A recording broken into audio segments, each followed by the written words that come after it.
But based on an open records request that I recently received, I received documents from an open records request that was released to me recently in the past few weeks. I'll have to dig up the exact date, but it was a recent open records request. Anyway, that open records request originally was for documents of legal expenses charged to the town government of Horizon City, Texas, by the Borquez law firm. Now, when I made that open records request for those legal expenses, it was for a totally separate reason than now what I'm pursuing, which is an allegation against the city attorney that she overcharged the town government of Horizon City, Texas, by what I believe is a significant amount compared to the work that she actually performed. But like I said, the original reason that I did the open records request was not because I was trying to look for any type of, misconduct or embezzlement or anything like that. But then once I did receive the open records request and I saw the charge, which by the way was for $600 of legal expenses, once I found that legal expense, I immediately knew, based on my records, which is a video recording, which is a record, I knew that based on my records that the charge that was charged of 2.5 hours of legal expenses, which totaled $600 on February 28th, 2024 for, I'm trying to think of the right word here, but basically the city attorney was the representative and lawyer for the city during a union meeting, the first union meeting between the police department union and the town government of Horizon City. And she, the lawyer, was one of the main people, obviously, that represents the city as the city attorney. She and or her law firm, but it shows her name there on the document. But whether you want to say it's Borquez law firm that did the charge or whether it's her, she's the one she was the lawyer in the room that day performing supposedly 2.5 hours of legal services for $600 grand total. I know that that's not true. Nobody has to believe a word I say because I have a video recording that will prove what I say. Anybody that wants to watch it, I'm going to include the links in the description box below.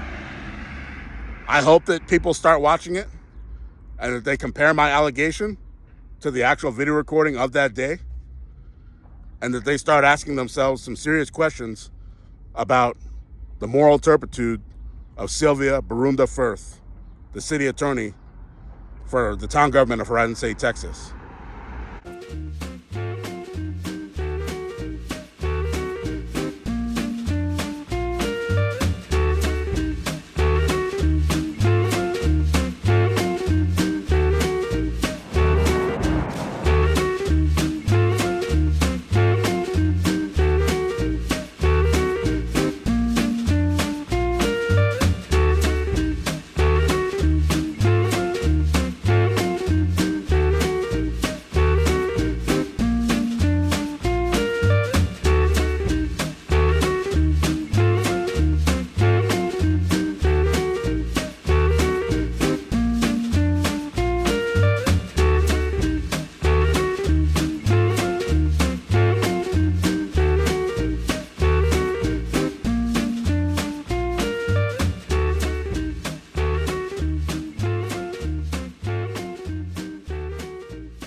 En ese crimen de la semana, Crime Stoppers y la policía del Paso piden identificar a un hombre que asaltó una pizzería en el lado noreste de la ciudad a punta de pistola.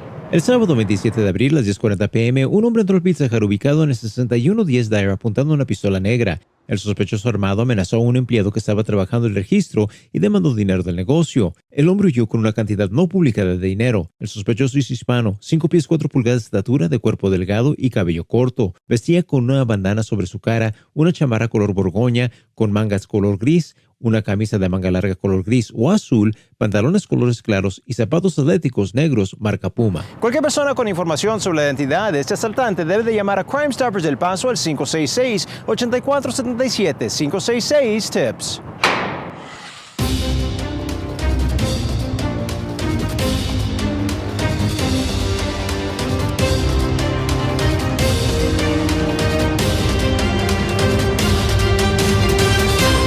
In this Crime of the Week, Crime Stoppers in the El Paso Police Department are looking to identify a man who held up a Northeast El Paso pizzeria at gunpoint. On Saturday, April 27th at 10:40 p.m., a man walked into the Pizza Hut at 6110 Dyer, pointing a black handgun. The armed suspect threatened an employee who was at the cash register and demanded money from the business. The suspect fled the scene with an undisclosed amount of cash. The suspect is a Hispanic male, 5 feet 4 inches in height, has a thin build and short hair. He wore a bandana over his face, a burgundy hooded jacket with gray sleeves, a blue or gray long-sleeve shirt, light-colored pants, and black Puma brand athletic shoes. Anyone with any information on the identity of this armed robber should call Crime Stoppers of El Paso at 566-8477. That's 566-TIPS.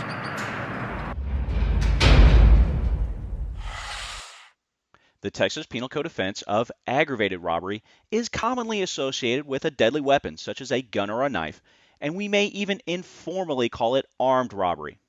Pay attention, though, because while a deadly weapon is the most common feature of aggravated robbery, it's not the only one. The Penal Code states, a person who commits the offense of robbery with any of the following aggravating circumstances has committed aggravated robbery.